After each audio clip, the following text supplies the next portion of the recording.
எங்கள் வீட்டில் குருவிங்க நிறைய வந்துடுது. மத்தியானம் சாப்பிட்ற நேரத்துக்கு நிறைய வந்து செவுத்து மேலே உட்காந்துக்கும்.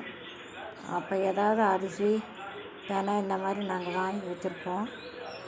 அதை போட்டோன்னா எல்லாம் வந்து எல்லா குருவிகளும் ஒன்று மாதிரி வந்து உட்காந்துட்டு சாப்பிட ஆரம்பிச்சிடும். மறுபடியும் நாங்கள் வச்சுக்கிட்டே இருப்போம். அது சாப்பிட்டுக்கிட்டே தான் இருக்குது. கடைசியாக சாப்பிட்டுட்டு இது போயிடுச்சு. இப்போ பக்கத்துலேயே மயில் ஒன்று வந்துடுச்சு. இப்போ மயில் ஒன்று வந்துட்டு உக்காந்துட்டு சாப்பிட தொடாவிட்டு இருந்தது. அதுக்கும் கொஞ்சம் தீனி அப்படியே கீழே கொட்டிட்டோம். பக்கத்தில் காலி இடம் இருக்குது, அந்த இடத்துல கொஞ்சம் அரிசி போட்டோம். அதை ஒத்து பார்த்துக்கிட்டே இருந்தது. கொஞ்சம் நேரம் இறங்கலாமா வேண்டாமா அப்படின்னு பார்த்துக்கிட்டே இருந்தது. அப்புறம் பார்த்துட்டு ஒன்றும் பண்ண முடியல. அதுக்கு சேத்து மேலே வச்சா சாப்பிடுமோ என்னமோன்ட்டு கீழே போட்டோம். அப்புறம் கடைசியாக அது குதிச்சிருச்சு சாப்பிட்றதுக்கு.